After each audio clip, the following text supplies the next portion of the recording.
안녕하세요. 마이다스 IT입니다. 이번 영상에서는 과도응답 해석을 수행하기 위한 프로세스를 이해하고 준비해야 하는 항목에 대해 알아보겠습니다. 과도응답 해석 수행을 위한 프로세스는 기본적인 선형 정적 해석을 위한 프로세스와 유사합니다.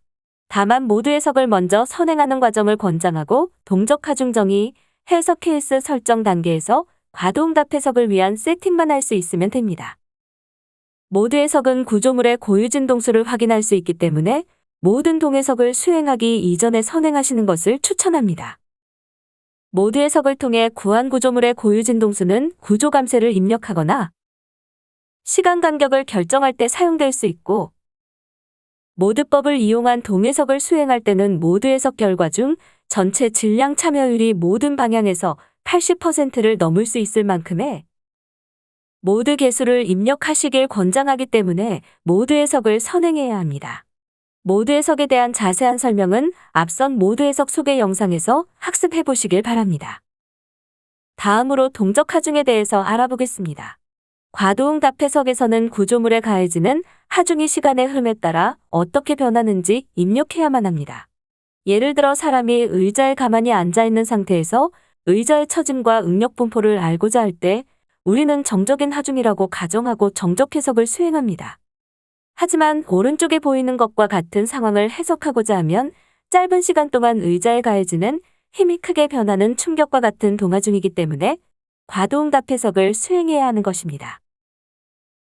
NFX 내에서는 힘의 크기와 방향을 정의한 후 시간 함수를 이용해 위에서 정의한 하중이 시간에 따라 어떻게 변하는가 결정됩니다.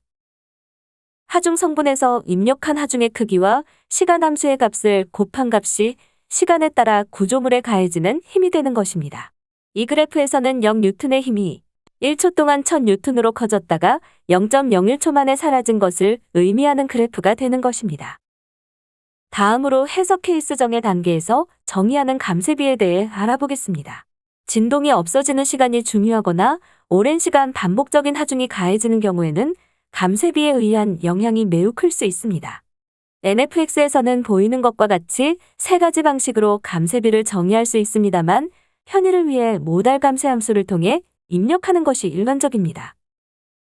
보이는 그림은 동일 한 구조물의 이동 변이가 가해진 이후에 나타나는 응답을 나타내는 데 감쇄비에 따라서 진동이 없어지는 시간이 크게 달라지는 것을 알 수 있습니다. 감쇄비는 정확한 값을 찾기 매우 어렵지만 해석 결과에 작지 않은 영향을 미치기 때문에 실험 결과와 해석 결과를 비교하거나 관련 분야의 비슷한 대상에 대한 논문 등을 참고하는 방법을 통해 유효한 값을 입력해야만 합니다. 다음으로 우리는 프로그램의 해석을 수행할 목표 시간을 입력해야 합니다. 예를 들어 한 구조물에 대해 2초 동안의 응답을 확인할 것인가, 10초 동안의 응답을 확인할 것인가에 대해서 정해줘야만 하는 것입니다. 이 구조물이 이송 후에 떨림이 없어질 때까지 걸리는 시간이 궁금해서 해석을 수행했다면 충분한 목표 시간을 정의해야 합니다. 그림을 보면 아래와 같이 짧은 목표 시간에 대해 해석을 수행했다면 진동이 소멸될 때까지 걸린 시간을 알 수 없습니다. 목표 시간은 결국 해석을 수행하는 엔지니어가 몇 초까지 관심이 있는가에 따라서 달라질 수 있고 결정해야만 합니다. 목표 시간 정해 후에는 시간 간격을 정의해야 합니다. 시간 스텝 개수는 전체 시간을 몇 등분해서 계산을 수행하고 결과를 출력할 것인지를 결정하는 값입니다. 전체 시간을 10초라고 입력한 뒤 스텝 개수의 10을 입력하면 우리는 1초 단위의 결과를 확인할 수 있고 스텝 개수의 100을 입력하면 0.1초마다의 결과를 확인할 수 있게 되는 것입니다. 그림에서 보는 것과 같이 한 파장에 쌓인 함수를 보여주기 위해서는 일정 개수 이상의 점을 연결해야만 엄밀한 결과를 보여줄 수 있는 것을 알 수 있습니다.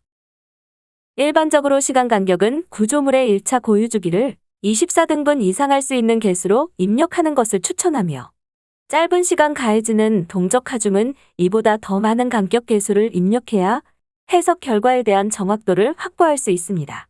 결국 전체 시간이 길어지면 시간 스텝 개수는 전체 시간이 늘어난 만큼 큰 값이 입력되어야 하는 것입니다. 이번 영상에서 기억해야 할 항목은 세 가지였습니다. 첫 번째, 모드 해석을 수행해야 하는 이유. 두 번째, 과도응답 해석을 수행하기 위한 동적 하중 정의. 세 번째, 가장 중요하고 복잡했던 해석 케이스 설정 방법. 이 세 가지 항목에 대해 정확히 이해하고 해석 케이스를 만드셔야만 합니다.